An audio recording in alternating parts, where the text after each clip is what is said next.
He violently pushes Haon aside with the bat, leaving him injured and bleeding, showing no concern for his well-being. Just as the situation escalates, the police arrive at the scene, prepared to arrest the trespassers. Unfortunately for him, it backfires because the police can only see one person in the room, and that's a bleeding Haon. As Mr. O sat in the dimly lit room, his heart raced with fear and confusion. The harsh, cold light of the police station barely reached the corners of the cramped space, casting eerie shadows on the peeling wallpaper. He watched helplessly as the officers surrounded him, their stern faces etched with suspicion. The officer in charge, Detective Park, peered at Mr. O with a furrowed brow, his eyes filled with concern. He couldn't comprehend the bizarre scene before him. Haon, the young boy bleeding on the floor, looked up at Mr. O with tears in his eyes, his pain evident in every whimper. Detective Park turned to his colleague, Officer Kim, and whispered, "Do you think Mr. O is in his right senses?" Officer Kim shook his head, equally baffled by the situation. They exchanged a few more whispered words before Detective Park addressed Mr. O. "Sir, we need to understand what happened here," he said, his voice tinged with empathy. Mr. O's mind raced as he struggled to explain the inexplicable. Anshik, standing beside him, reached out a reassuring hand,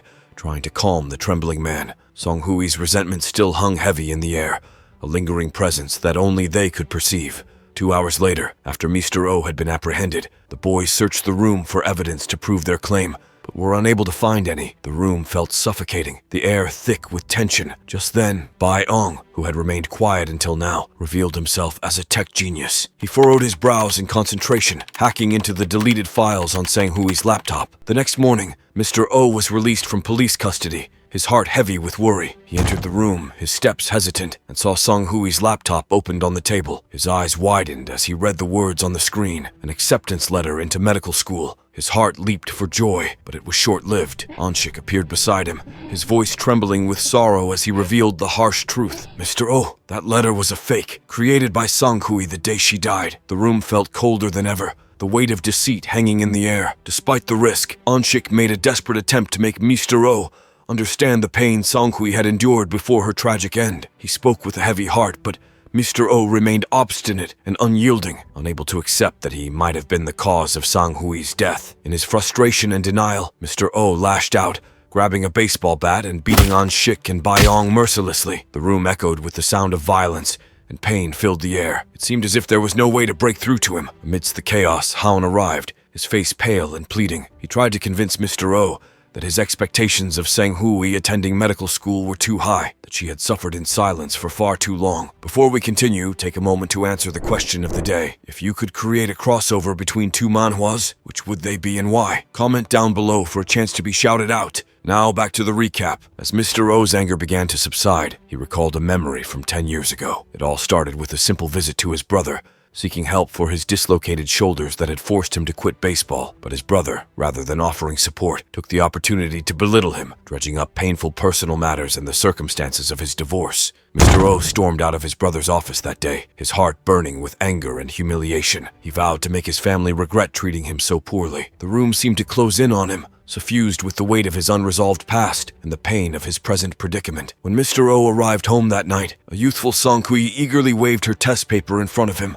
her eyes shining with pride. She had achieved a perfect score, a feat that left her father in shock. Despite his initial disbelief, he mustered a smile and made a promise to support her dream, to study hard and become a doctor, just like her uncle, so she could brag as much as he did. 6 years passed, and Mr. O remained true to his word. He continuously supported Sang Hui's dream, even when her grades started to dip and her enthusiasm for studying waned. From his perspective, it all felt like a never-ending joke. Sang Hui had always been eager to work hard, hadn't she? However, in the present, everything changed. Haon, with a heavy heart, revealed Sang Hui's final wish, that their father no longer suffer from the same relentless pursuit of success that had burdened her. To fulfill her desire, Mr. O needed to release his rigid mindset, his sky-high expectations, and the heavy weight in his heart. For years, the siblings had watched their father strive relentlessly, working tirelessly to provide them with a comfortable life after being abandoned by their mother, who had followed another man. It became clear that Sang Hui's depression had stemmed from her inability to meet her father's unattainable expectations, despite all his sacrifices. Now, Haon wanted his father to live for his own happiness and not derive satisfaction from his children's achievements. In a moment of clarity, Mr. O finally saw reason. He admitted that failing a few questions didn't mean a person's life was ruined, and and he tore out the pages of Sang Hui's math book. It was a powerful symbol of his willingness to change, to let go of the past, and embrace a new way of thinking. In that very moment, a strange phenomenon occurred. A shimmering wormhole appeared, signaling that their task was complete. They had resolved a deep-seated resentment, and as a reward, they were granted the reduction of a son in purgatory. Confused and bewildered, the boys wondered what this meant. Their bodies ached from the beating they had endured from their father. However, their attention was soon diverted as the girl who had irritated Baiyong earlier made her entrance. She introduced herself as Hojong, a 21-year-old with an intriguing proposition for Anshik. She suggested they become partners in some kind of venture. To seal the deal, Hojong grabbed an emergency kit from her bag, and after a few beams of light emanated from it, she used it to miraculously heal Anshik's broken bones. Turned out her survival instinct was the power of instant healing with emergency kits. The group was buzzing with excitement, as they were now part of something that had only existed in movies. Even Baiyong, who had been initially hostile towards Hojong, was willing to put aside their first encounter and become friends. Their curiosity about Hojong's abilities was insatiable. However, Hojong had a condition before allowing more members into the team. They must possess a strong survival instinct. She argued that Baiyong lacked this crucial trait, deeming him a potential dead weight, and declined to heal him. Unfazed, Baiyong took it as a challenge, boasting that he would develop a survival instinct far superior to hers. Anshik, thoughtful as ever, decided against joining Hojong and placed his trust firmly in his current team. He presented her with two options. Either she joined them, or she broke his bones and ventured on her own. Hojong found the sentiment amusing and questioned aloud whether the entire group would willingly follow one of their own to hell if that person were condemned. However, in the next slide, a surprising turn of events unfolded. Hojiong healed Sioran's injured leg, officially joining the team. She outlined the clear basis of their partnership: no emotional attachment, no tolerance for slackers due to the lack of survival instinct, no unnecessary exchange of information, and a singular focus on the task at hand. As a new member, Hojong provided them with valuable tips on how to survive in this strange world. First, she explained the two different types of resentment backpacks.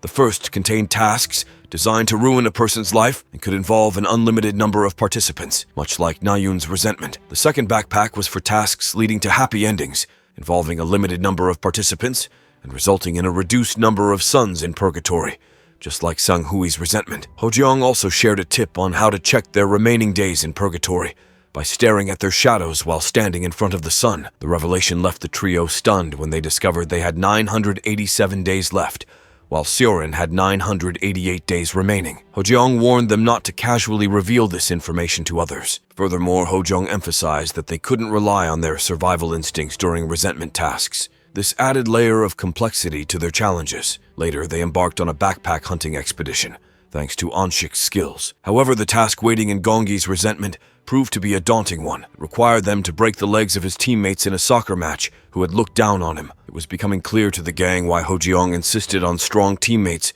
when they found themselves at a significant disadvantage. Just as the tension in the group reached its peak, Wang Cheol and Yongpal made their unexpected arrival. Shockingly, Wang Cheol wasn't harboring any anger towards them, and he had no intentions of hurting them. However, Yongpal was determined to complete the resentment task, while Wang Cheol engaged the kids in a non-violent conversation, as he put it. The kids' response to Wang Cheol's approach was swift and furious. They refused to engage in conversation with someone who treated humans as if they were dogs. In Wang Cheol's defense, he argued that it was a means of survival, a sentiment that Hojiong seemed to concur with. After all, they wouldn't be pushed to the brink of death if they weren't driven by selfishness. They were simply making choices to survive in purgatory. Wang Cheol was already warming up to their new teammate, Hojiong, and it was revealed that she was the top student in her university. However, nobody knew why she had taken her own life. Wang Cheol proposed a deal that involved completing resentment tasks. One type of task required physical violence and bone breaking, while the other required emotional attachment. Since each of their teams lacked one of these elements, bringing the two groups together could benefit them all. Hojiong quickly agreed to the proposal, but before Anshik could respond, Wang Cheol made it clear that he wasn't asking, he was commanding. He also demonstrated a sinister power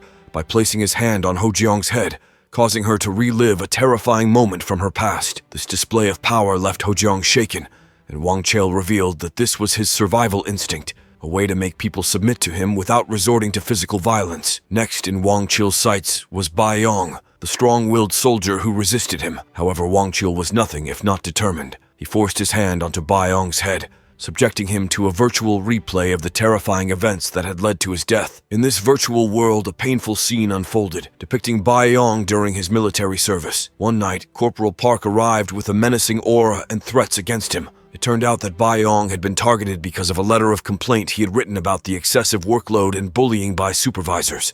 Park secretly hurt Bae-yong, inflicting more pain on his already bruised body. While Bae-yong endured excruciating pain in the virtual reality, his purgatory self also experienced the agony. Unfortunately, his friends were powerless to stop Wangchil, whose non-violent conversation had taken a dark and violent turn. Meanwhile, in the virtual world, Park forced Bae-yong's head into a basin of water, compelling him to drink it all. Instead of resisting, Bae-yong surprisingly accepted it calmly, even causing Park to fear that he might have gone too far and killed him. During the moments of calmness, Bae-yong was grappling with questions about his own existence. But when he stood up on his feet again, the punches from Corporal Park were strangely painless. This realization terrified Park to the core, and he trembled on the floor, his confidence shattered. Now, it was Bae-yong's turn to make Park understand the fear he had inflicted. Back in the purgatory, Bae-yong's punch landed on Wangchil's face, leaving everyone who witnessed it, including Wangchil himself, in shock. Wangchil's rage consumed him, and he tackled Bae-yong,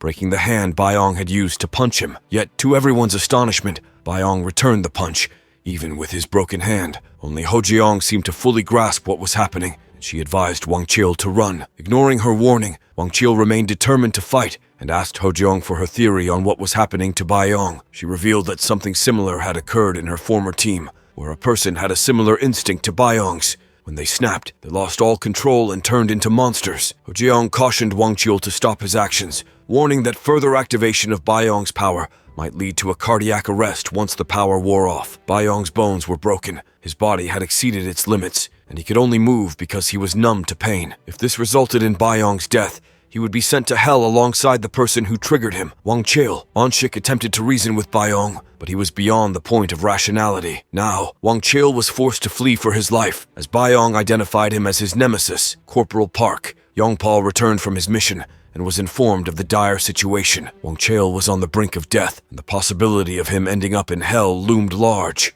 After being kicked in the face by Bae-yong, Wangchil crashed to the ground.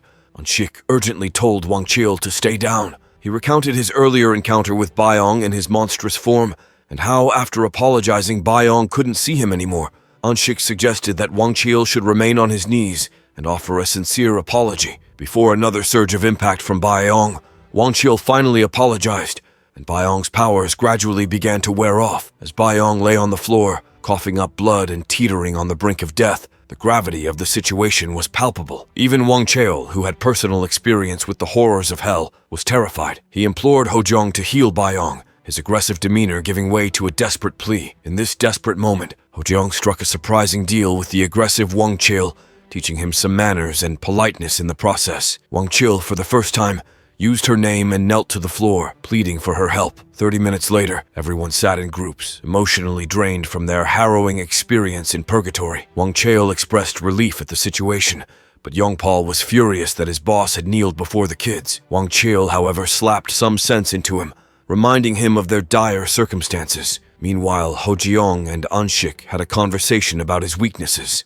Ho-jeong's ability to handle the situation with Wangchil had left a strong impression on Anshik, and he expressed a desire to learn from her, despite her tendency to betray the group. Healed and recovered, Bae-yong and Seorin discussed his near-death experience, even though Bae-yong couldn't remember the details. Seorin felt disposable due to her perceived lack of abilities, but Bae-yong reassured her, telling her that her strength would emerge at the right time. He also gave her his flashlight, the only possession he had left after his backpack was stolen at the beginning of their journey. The flashlight had given him courage, even when everything else was taken from him. The group continued their search for resentment backpacks and stumbled upon one with an emotional ending, promising a shorter time in purgatory. The two bullies were eager to take on the task for its benefits, but Anshik warned them that their approach might be ineffective. He doubted that the resentment target, a working-class woman, would listen to tattooed goons and believe they lacked emotional intelligence.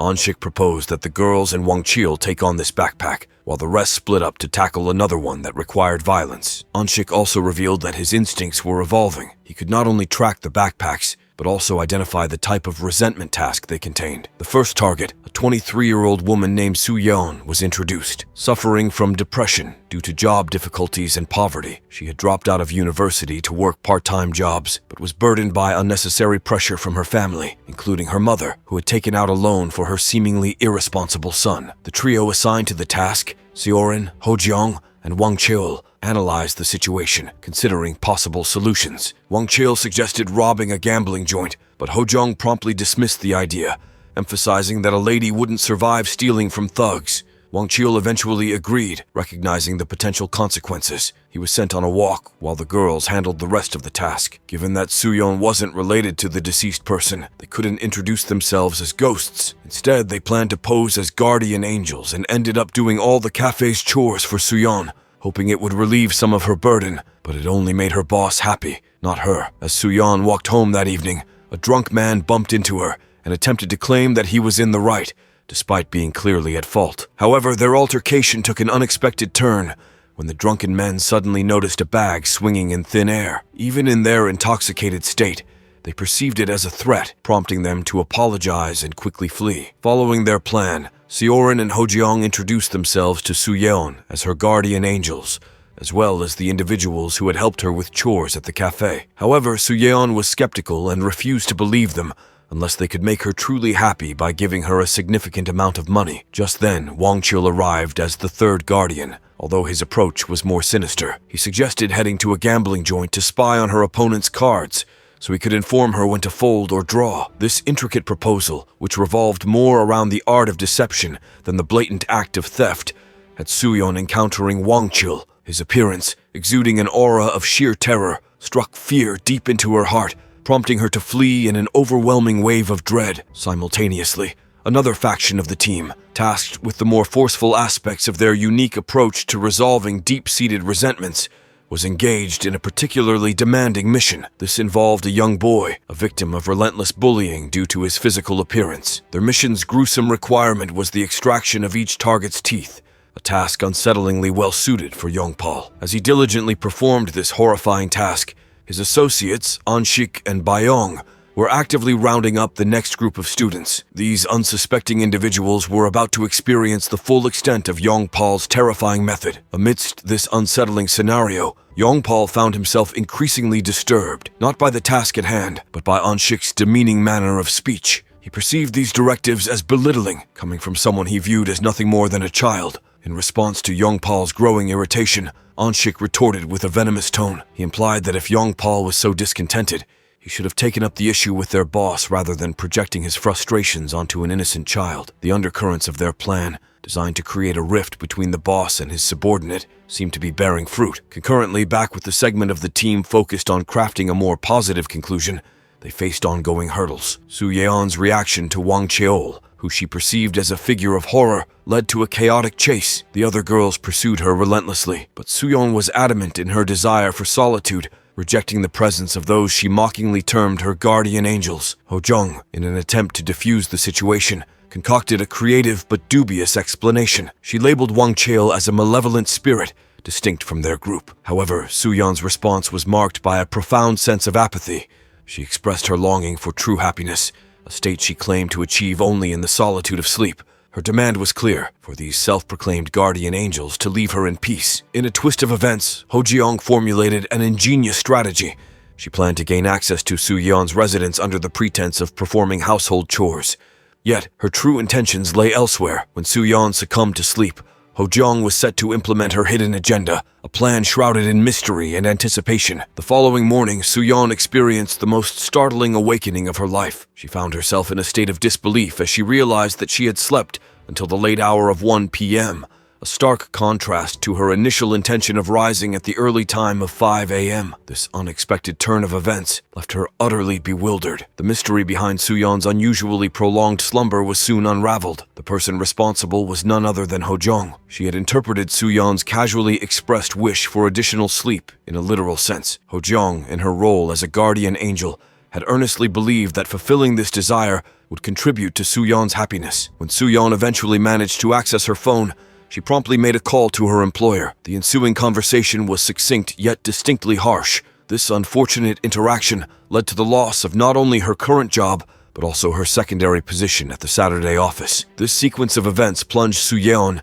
into a profound state of anger, driven by her fury. Soo-yeon impulsively grabbed Ho-jeong by the hair. However, Ho-jeong appeared to derive a perverse pleasure from this, aggravating Soo-yeon even further by complimenting her on the health and condition of her skin, which had seemingly benefited from the extended rest. In an attempt to justify her actions, Ho-jeong meticulously explained the adverse effects of sleep deprivation on the human body. Yet, Soo-yeon countered this explanation with a revelation of her own. She disclosed that her ability to enjoy restful sleep had been severely compromised ever since her brother had recklessly squandered their family's finances through online gambling and speculative investments in cryptocurrency. She lamented how, unlike her university colleagues who had successfully graduated and secured respectable employment, she was trapped in a cycle of part-time work, struggling to make ends meet. Overwhelmed by her situation, she broke down, shedding tears of despair and frustration as she shared the extent of her struggles with the girls. In another realm, the team responsible for handling tasks related to violent resentment had completed their assigned mission. They were now in purgatory, awaiting the arrival of their colleagues. Amidst this wait, Anshik's curiosity was piqued. He inquired about the circumstances surrounding the deaths of Youngpal and his boss. Much to everyone's surprise, Youngpal chose this moment to divulge details about his past life with Wang Cheol. He revealed that in their previous existence, both he and Wang Cheol had been involved in nefarious activities. They believed that the only way to atone for their multitude of sins was through the sacrifice of their own lives. Wang Cheol expressed regret for having drawn Youngpal into a life of crime. However, despite Youngpal's aspiration to settle down and start a family, he held no resentment towards Wang Cheol, the man who had once saved his life. To reconcile their past and seek redemption, they had made the drastic decision to end their lives by intentionally driving off a cliff. Now, as participants in the Survive to Revive program, they were given a chance to rectify their past mistakes, having seen glimpses of promising futures in their previous lives. However, Anshik pondered over a perplexing thought. What would become of the future Youngpal had envisioned if Wang Cheol were to perish before him? This question underscored the intricate complexities and intertwined fates within their current predicament. As they progressed in their ongoing dialogue with Soo-yeon, she evolved into an extraordinarily loquacious individual, engaging in non-stop conversation for a marathon duration of 6 uninterrupted hours. Even her celestial guardians assigned to watch over her found themselves utterly inundated by her relentless stream of words. More touching, however, was the undeniable aura of genuine enthusiasm that enveloped her, as she eagerly shared an array of thoughts and diverse experiences. During this extensive interaction, a delivery of succulent chicken arrived, a culinary delight that Soo-yeon was keen to share with her ethereal companions. Alas, the stringent regulations of purgatory strictly forbade them from partaking in earthly sustenance, casting a shadow of disappointment over Ho-jeong and Seorin. They could only observe, a blend of helplessness and envy in their gaze, as Soo-yeon indulged in the delectable poultry dish solo. Amidst her meal, she confided that this liberating day of openness and respite had significantly uplifted her spirits. She also extended heartfelt appreciation towards her guardians, crediting them for reigniting a sense of joy within her after enduring an extended period devoid of such emotions. In an unexpected turn of events, a wormhole materialized, heralding the successful completion of their task. Consequently, the backpack's seal was undone, and each participant received their due reward for adeptly resolving a task steeped in deep emotional resentment. Meanwhile, in the ethereal realm of purgatory, Wang Cheol deemed it appropriate to take a period of rest, designating Seorin as the vigilant sentinel while the rest retreated into slumber. Just as Seorin appeared poised to voice her own weariness from the recent undertaking, Wang Cheol bluntly criticized her for her perceived inadequacies, stating that her liabilities to the team were abundant and that she should harbor gratitude for not being excluded. This harsh critique deeply wounded Seorin, robbing her of any chance of restful sleep that night. Eventually, Youngpal joined her, and during their heartfelt exchange,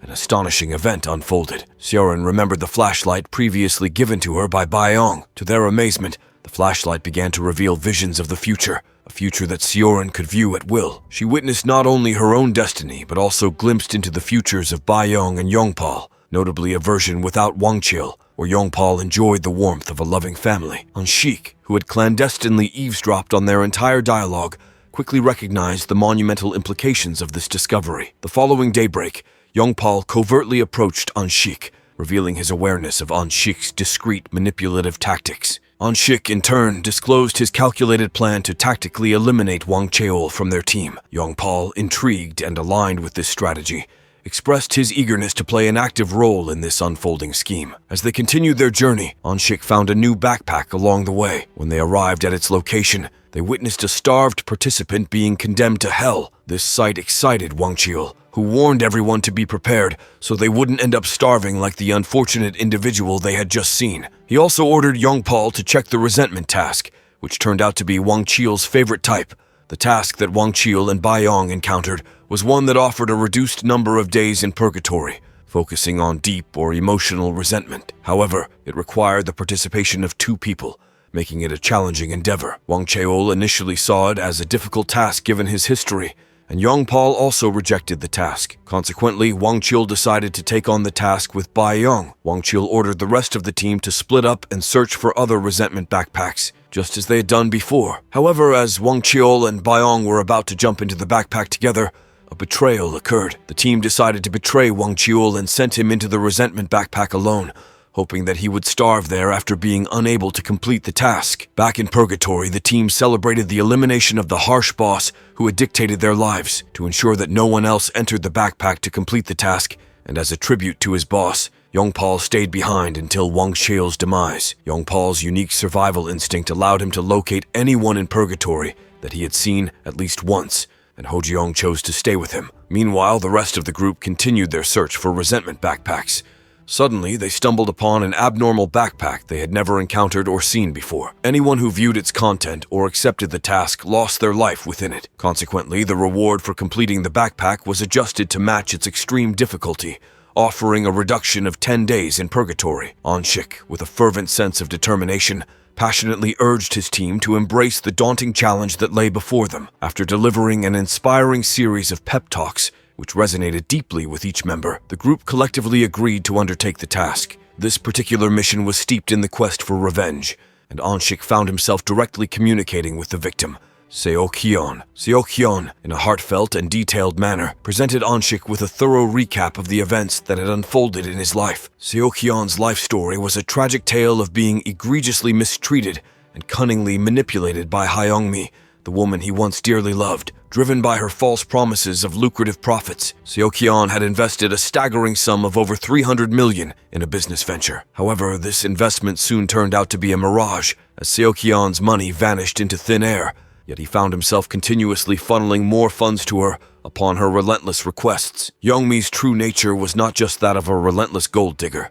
It was further compounded by the revelation that she was deceitfully involved with another accomplice, betraying Seokhyun. The narrative of Seokhyun's life was marked by his tragic gullibility and failure to recognize the betrayal at the hands of these cunning swindlers. He was left bereft of everything he owned, falling prey to their unscrupulous schemes. Now, burning with a desire for retribution, Seokhyun's task was focused on exacting revenge. He harbored a deep wish to see the swindlers' dreams shattered, to hear their cries of despair echo in the face of their doom, and to ensure they endured the same excruciating torment that he had suffered. Shik, appointed to carry out this daunting mission, found himself against the clock, with a mere 10-second countdown ticking away before his imminent teleportation to the living realm. In those critical moments, Shik swiftly relayed strategic instructions to his comrades, Baiyong and Seorin. He advised them to delay their entrance into the living realm by an hour, a calculated move aimed at maximizing the chances of their mission's success. Meanwhile, in a twist of fate, Hyungmi, ever the opportunist, had already set her sights on her next unsuspecting victim. She spotted a man distinctively dressed in a crisp white shirt paired with a blue tie, who was seated alone at the bar. He appeared lost in thought, nursing a beer, and seemingly engrossed in reflecting upon the intricacies of his own life. Before we continue, let's take a moment to shout out Diapered in 6046, who commented, "John Wick had a rival of a ex-soldier who killed group of northern soldiers with chopsticks. Badass," on our merciless video. Thanks for commenting. Outside the bar, Hyungmi's boyfriend, deeply engrossed in the fluctuating lines of his cryptocurrency chart, waited with a mixture of anxiety and hope. The digital numbers flickered, reflecting the volatile nature of his investments. When Hyungmi emerged to confront her boyfriend, Her irritation was palpable. She felt exasperated that he had introduced her to someone she deemed a monotonous mark for their swindling scheme. However, her boyfriend, with a tone of earnest persuasion, emphasized the hidden wealth of the seemingly uninteresting man. He detailed the meticulous efforts he had undertaken to identify such a potentially profitable target. He implored her to maintain her charming facade, stressing the importance of their act in securing the lavish lifestyle that the swindled money would afford them. Curious and somewhat reassured, Hyung-mi inquired about the status of their financial machinations. She requested to see the balance of their joint bank account, a digital vault of their ill-gotten gains. Her boyfriend, with a practiced motion, keyed in the first 2 digits of their secure PIN. Hyung-mi completed the sequence with the final 4 digits, a ritual they had performed countless times. The screen lit up, revealing their balance, an astonishing 320 million won, an amount translating to roughly 240,000 USD. A sense of satisfaction washed over Hyung-mi as she reflected on their accumulated wealth. Resolving to deepen their deception, she mentally prepared to further exploit the wealth of the unassuming investment banker, whom she had initially dismissed as dull. Meanwhile, unbeknownst to the conniving couple, Anshik, a bystander with an unusual gift, had overheard their entire conversation. He was soon joined by Baeyong and Seorin, who were eager to discuss the unfolding events. Anshik, with a detailed recall, narrated the happenings of the earlier encounter at the bar. He described how Hyung-mi had skillfully flirted with the unassuming banker, all the while unaware of the true nature of her intentions. The narrative took a turn when Anshik recounted the banker's phone call to a friend,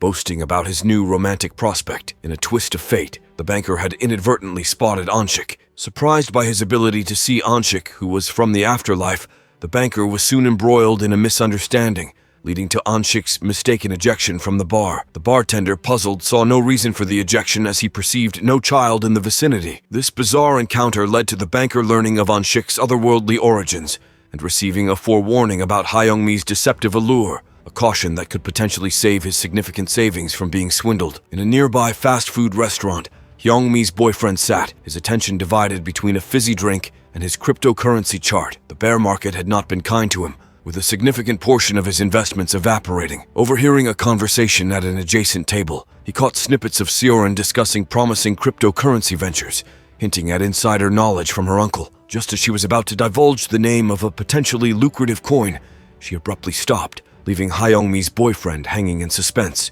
Back at the bar, the investment banker was deep in a business call, his conversation peppered with mentions of promising stocks. Hyung-mi, always vigilant for an opportunity, attempted to eavesdrop, hoping to glean information on profitable investments. Unbeknownst to her, an hour earlier, Anshik and the investment banker had conspired in the restroom, devising a plan to mislead Hyung-mi and her boyfriend, setting the stage for their eventual financial ruin. What will happen next? Find out next time by staying tuned for our future recaps. Don't forget to like and subscribe for more great recaps.